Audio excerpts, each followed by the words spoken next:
começar com a seguinte frase: Jesus foi o maior revolucionário desse mundo. Quem acredita? Amém.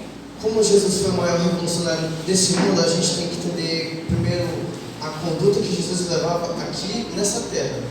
Jesus ele veio aqui na terra, Deus em forma de homem, para mudar a história. Uma coisa que me chama é que Deus não se conformou com esse mundo. Jesus transformou esse mundo. Talvez a maneira que a gente está vivendo hoje está sendo uma maneira muito conformada. Mas Deus está dizendo hoje para nossos corações que a gente não tem que se conformar com o mundo. O que é se conformar? É tomar forma. A gente não deve tomar forma do mundo. Ao contrário, a gente tem que transformar o mundo. O mundo ele tem estruturas a qual o nosso cotidiano hoje em dia, é só a gente olhar. Hoje em dia o nosso cotidiano está 100% pecaminoso. Onde a gente olha, o pecado está no nosso cotidiano. Então, nós devemos transformar as coisas através da renovação do vosso entendimento. Como vem a renovação? A partir do momento que a gente aceita Jesus, a nossa mente, ela muda. Eu vou explicar. A gente tem dois tipos de mente. Uma mente natural e uma mente espiritual. Como assim? Lá em 1 Coríntios 2,14, Paulo vai dizer o seguinte: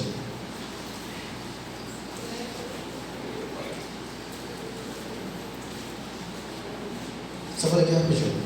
Ora, o homem natural não compreende as coisas do Espírito de Deus, porque lhe parecem loucura e não pode entendê-las, porque elas se discernem espiritualmente. Mas o que é espiritual discerne bem tudo o que dele de ninguém é discernido. Porque quem conheceu a mente do Senhor para que possa instruir? Mas nós temos a mente de Cristo. Amém. Ou seja, aos olhos do homem, ele não pode compreender a Deus.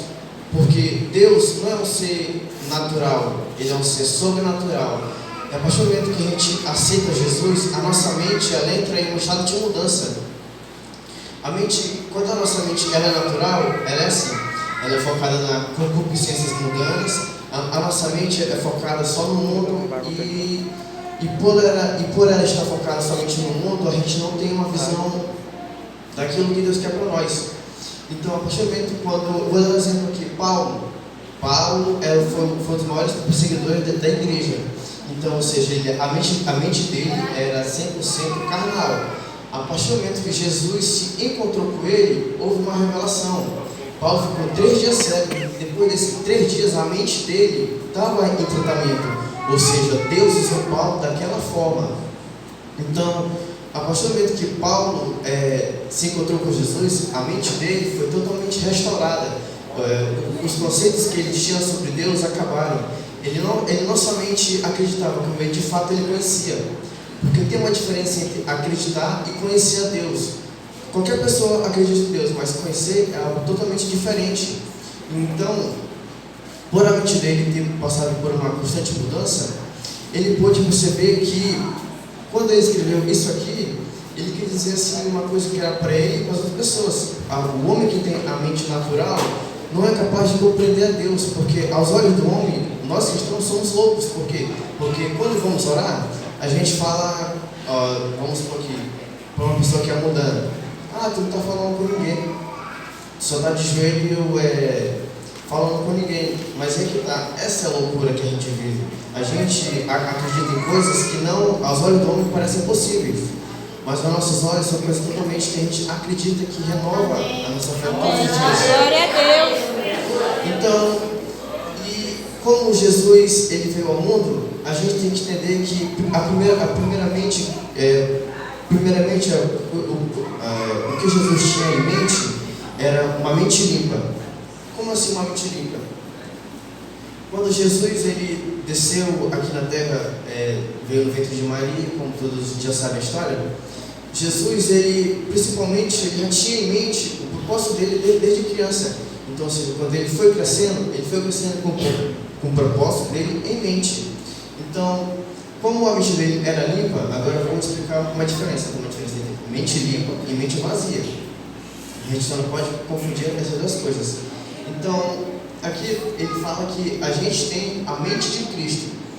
Então, por Jesus ele ter morrido por nós, a gente passou a adquirir a mente de Cristo, ou seja, a gente pode pensar como Jesus pensava, a gente pode andar como Jesus andava. Glória a Deus, porque Jesus está vivo ainda hoje, Ele se faz vivo todos os dias da nossa vida. Glória a Deus, aleluia.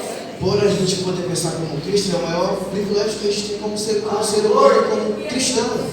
A gente que complica as coisas. Muitas das vezes a gente está na igreja, mas ainda tem uma mente carnal, ainda tem uma mente natural. E Deus, Ele quer tratar isso em você. Deus, Ele quer renovar a sua mente. Quando Nicodemos foi procurar Jesus, ele falou assim: é necessário nascer de novo. Como assim nascer de novo? Esse nascer de novo que Jesus quer dizer, aquilo que a gente pensa conhecer sobre Deus tem que morrer. Então, quando a gente se encontra com Deus, a gente passa a conhecer quem Ele é de verdade. Quando a gente morre para o mundo e nasce para Cristo, a gente passa a perceber quem é Deus de verdade, porque Deus não se pode ser aplicado às leis humanas. As pessoas hoje em dia, elas têm uma caixa de necessidades. Como assim? Hoje em dia, a pessoa olha para o cotidiano e vê que precisa de dinheiro para poder ter fama e status, mas é uma necessidade. E lá futuramente ela vai ver que ela precisa ter roupas e ela namora, porque é uma necessidade. E hoje em dia as pessoas estão querendo fazer Deus conforme as suas necessidades. As pessoas estão tendo um conceito errado sobre Deus. As pessoas estão fazendo Deus conforme elas querem. Mas Deus não é conforme a gente quer, porque Ele é Deus. Amém, Senhor. E Deus não pode ser aplicado às leis humanas. Então, como a gente tem uma caixa de necessidades, essa caixa é do tamanho de Deus. Só Deus pode caber nessa caixa que a gente tem. Então, como essa caixa é do tamanho de Deus, e qual é o tamanho de Deus? O tamanho de Deus é infinito. Então, ou seja, como a gente tenta preencher essa caixa com coisas mundanas, a gente discerne tal coisa e passa um tempinho alegre, depois volta aquele vazio. Aí depois vai e repete o ciclo de novo. A gente faz tal coisa, sente alegre por um leve momento, aí depois volta a ficar vazio. Então, isso é sinal que só Deus pode preencher esse vazio que a gente tem. Aleluia, Senhor, glória só a Deus. essa caixa de necessidades que a gente tem é do tamanho de Deus, ou seja, infinitamente. Então, ou seja, Deus nos criou para que nós possamos falar com Ele. Essa é, para mim, como ser humano, é uma das maiores virtudes, saber que Deus quer me ouvir. Mesmo eu sendo um pecador, mesmo todos os dias eu errando, Deus ainda quer ouvir da minha voz, da minha boca, que o quanto eu não sou ninguém sem Ele, o quanto Ele glória bate a para Deus, mim, Senhor, aleluia. porque Deus também tem sentimentos. Eu vejo dessa forma, que Deus também tem sentimentos. Porque nós teremos sentimentos se Deus não tem sentimentos? Ele nos fez conforme a sua imagem e semelhança. Então, ou seja, quando a gente magoa Deus, ele fica deprimido com a gente, mas mesmo assim Ele nos ama. Deus, Ele nos ama tanto que Ele poderia muito bem nos fazer obrigado a seguir Ele, mas não, Ele deu o livre-arbítrio. Por exemplo, Adão e Eva, Ele poderia muito bem ter feito Adão obrigado a adorar Ele, mas não, Ele fez diferente. Ele falou assim: os seres humanos precisam me adorar, não porque eu sou Deus, mas porque eles precisam reconhecer que eu sou Deus. Então, ou seja, como Ele fez Adão, Ele deu a escolha, Ele deu o livre-arbítrio para Adão escolher. Tanto que depois Ele deu a Eva e aconteceu o que aconteceu. Mas, bom, a gente tem o livre-arbítrio. Então, como a gente tem uma mente carnal, uma mente espiritual, a gente tem que, como a gente passou a adquirir a mente de Cristo, nós podemos fazer coisas maiores do que até mesmo Jesus fez. Basta nós acreditarmos que temos esse poder. Como Ele falou lá em João 15,16: não foram vocês que me escolheram, mas foi que escolhi a vós. Ou seja, não foi a gente que escolheu Deus. Quando a gente estava no mundo, a gente não queria saber de Deus. Quando a gente era mundano, nós não queríamos saber de Deus. Mas mesmo assim, Ele escolheu a gente para que nós podemos estar aqui hoje nessa noite glorificando a Deus. Amém. Então, glória a Deus. Eu estava meditando em casa e Deus me deu essa palavra. E no decorrer do que eu fui estudar essa palavra, eu pude perceber que não vos conformeis com este mundo, porque esse mundo, ele tem padrões. E como todo padrão, ele te obriga a seguir ele, porque se você não seguir, a sociedade te coloca de lado. Se você não seguir os padrões do mundo, a sociedade vai te colocando de lado e você pode virar uma coisa futuramente, um um traficante de armas ou coisa parecida com isso, porque a sociedade não te deu o devido valor. Mas deixa eu te falar, dessa noite, a sociedade não precisa reconhecer quem você é, porque Deus já sabe quem você é. A sociedade não precisa falar o quanto você é importante, porque Deus já sabe que você é importante. Então, Jesus ele veio aqui justamente para isso, para mudar o conceito que as pessoas tinham de Deus. As pessoas estavam fazendo Deus conforme as suas necessidades. Então, por isso que os sacerdotes não gostavam de Jesus, porque ele pregava a verdade, tanto que ele escreveu o Novo Testamento, quanto que ele veio. Então, pela forma da mente limpa, entra lá em Tiago 4:8.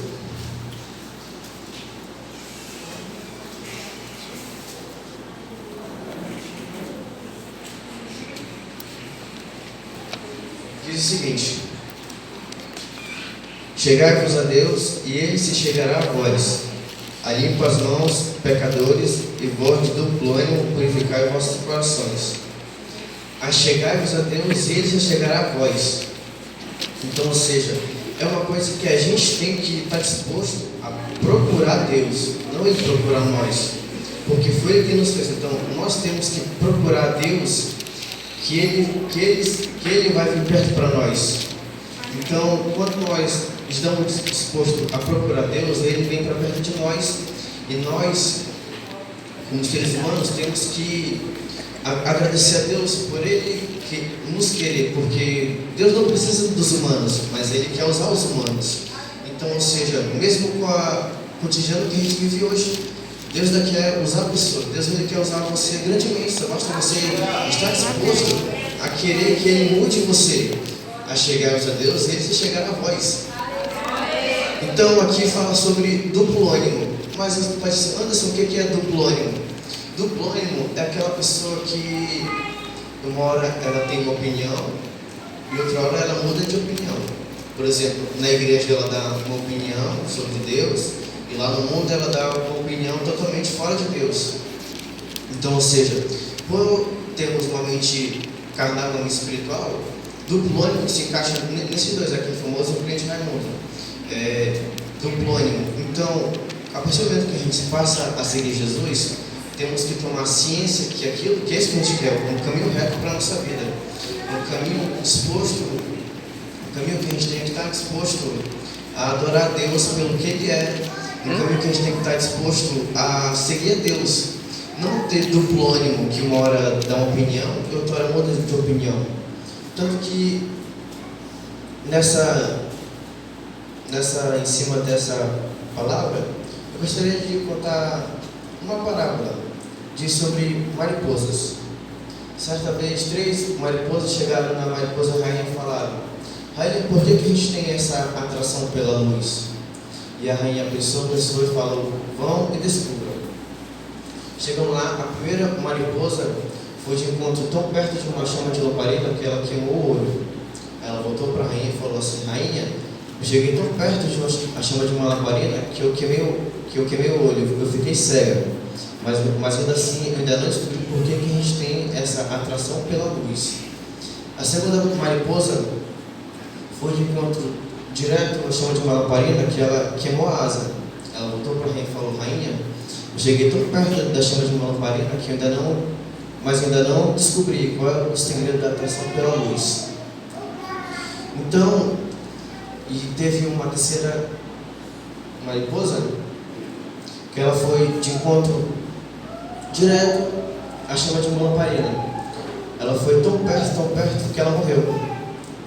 Então a rainha reuniu as 2 mariposas sobrando e falaram assim, e a rainha falou: essa que morreu descobriu qual é o segredo. Essa que morreu descobriu qual é a atração pela luz. A nossa vida em relação a Deus é a mesma coisa. Enquanto a gente só querer passar perto de Deus, a gente nunca vai conhecer a Deus de verdade. Porque, como eu falei, a gente tem conceitos errados sobre Deus. Mas ninguém pode aplicar a lei de Deus. Deus não se enquadra no meu tamanho nem no formato, porque Ele é Deus. Então, essa que morreu descobriu a verdade. Então, da mesma forma, é a nossa vida. se a gente for de encontro diretamente com Deus, algo vai morrer. Algo tem que morrer se a gente for de encontro com Deus. Glória a Deus. Exemplo de Paulo. Quando Jesus desceu sobre ele e falou, eu sou a quem você persegue, naquele imediato momento, por que Paulo ficou cego? Porque os 3 dias que ele passou isolado, foi o momento em que algo dele estava morrendo, a carne dele estava morrendo, morreu todo aquele velho homem e ele passou a ser um novo homem. Glória a Deus. Então, da mesma forma, como eu falei, é a nossa vida. A gente tem que estar disposto a ir de encontro direto com Deus, porque só assim a nossa vida muda. Não adianta a gente vir para a igreja e só querer ficar sentado no banco, porque se a gente só ficar passando perto de Deus, a gente nunca vai compreender os planos de Deus para a nossa vida. Amém. Então, como baseado nessa palavra, a gente está vivendo numa geração hoje em dia muito com a forma do mundo. A geração de hoje em dia que a gente vive é algo onde você olha, o pecado está lá. Onde você vira a esquina, o pecado está lá. Então, por que Paulo escreveu exatamente? Não o mesmo padrão deste mundo, mas transformado pela renovação do vosso pensamento. Então, o nosso pensamento ele é algo muito importante para Deus, porque é a nossa mente que vai dizer se a gente vai ter sucesso ou não. Como assim? Porque a nossa mente ao meu ver, a nossa mente é algo mais formidável que Deus deu para nós, o livre-arbítrio.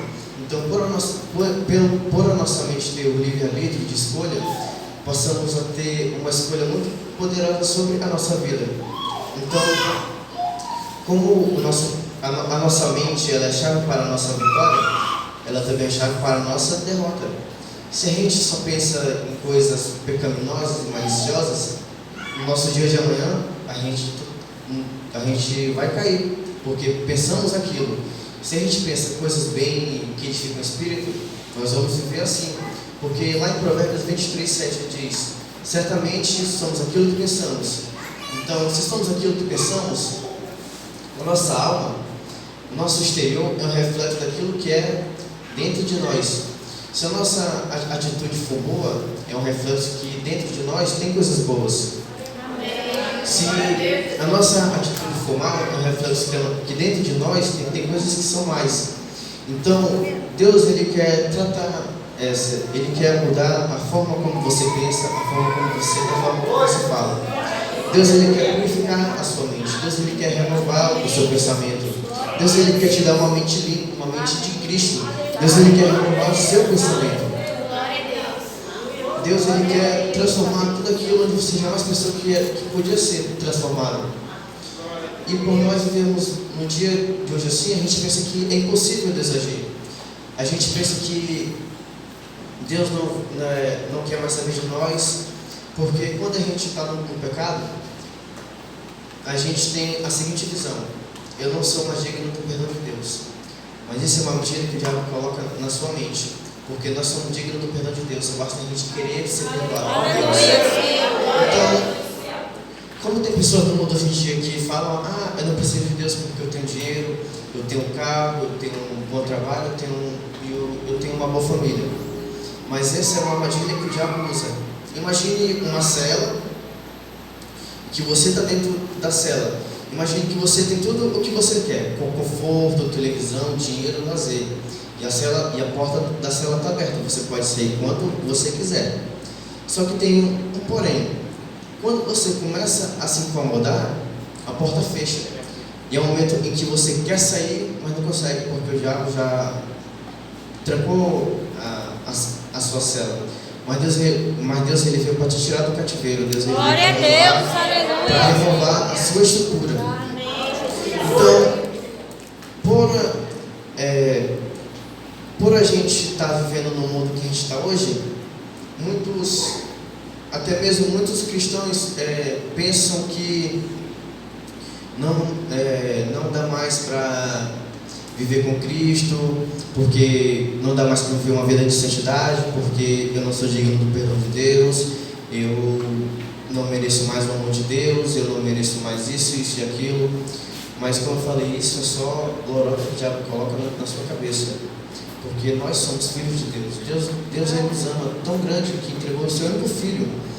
Quem hoje daria o seu filho para morrer por pessoas que você sabia que nem amavam você? Mas Deus ele te ama, mesmo assim.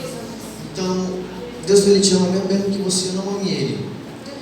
Deus ele deixa você fazer as suas escolhas. Ele respeita ela. Ele não vai se intrometer nas suas escolhas, porque Deus é alguém educado. Ele nunca vai ultrapassar os seus limites, a não ser que você permita que Ele ultrapasse os seus limites. Enquanto você não fala, Deus, faça parte do meu dia, Deus ele não vai ultrapassar o seu limite, porque Ele respeita você.